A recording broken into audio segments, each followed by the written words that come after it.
those first weeks after launch. Our office was in a windowless room that we sublet from a solar panel company. As hundreds of thousands of eligible singles downloaded our app in search of love, we remained three: the founder, the engineer, and me. We worked 16-hour days, leaving the glow of our Apple displays only to refuel on Red Bull and Nature Valley granola bars. We fixed bugs, wrote code, answered support emails, the mundane essentials of invention. I arrived at the office to find the founder and the engineer at their computers, headphones on. The engineer was sporting a San Francisco Giants jersey. The team was in the World Series, but I never heard the engineer talk about baseball, even though sometimes in the evenings we heard fans cheering at the stadium, only blocks from the office. He never talked about anything outside of server errors and software bugs and CrossFit. Maybe he was wearing the jersey for Halloween. I wasn't sure. I leaned my bike against the IKEA couch, sat down at my IKEA desk, and set to work on the content review queue. "Good morning," the founder messaged. "Can we chat in a few?" "Sure," I responded, "just working through the queue." An app's success hinges on a combination of luck and product-market fit. 1 week after we launched, a B-list celebrity tweeted about us, an A-list celebrity retweeted her, and our downloads spiked. We were the app of the week and gained 250,000 users overnight. TechCrunch wrote of our rocket ship growth. VCs walked into our office unannounced, desperate for a stake in our success. We had our secrets.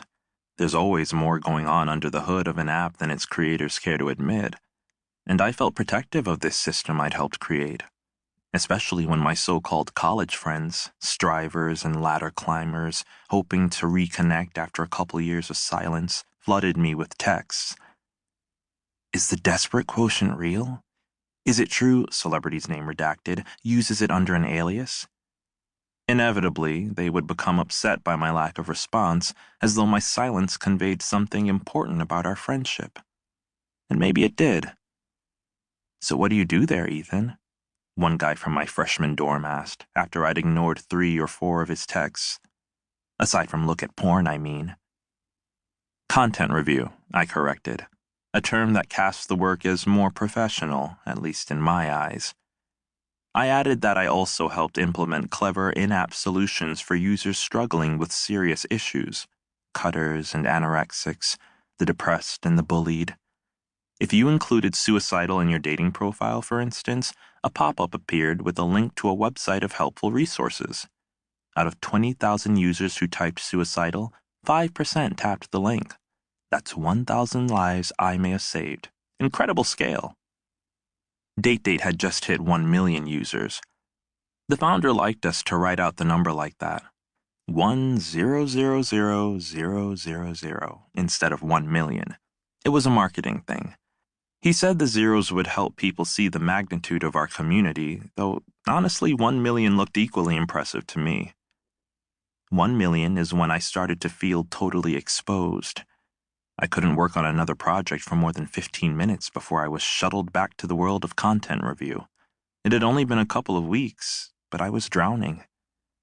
I navigated to a webpage called Flagged Photos, an admin-only site that showed a 7x7 grid of images reported by our users.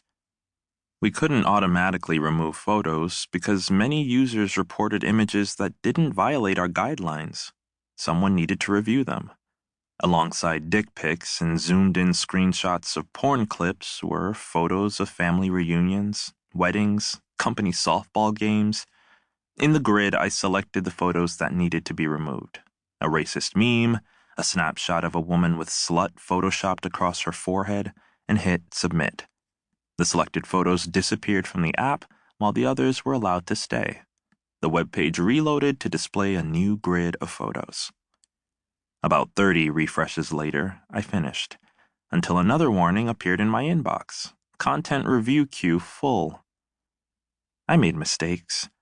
With that many photos, they blur together. You see things that aren't there.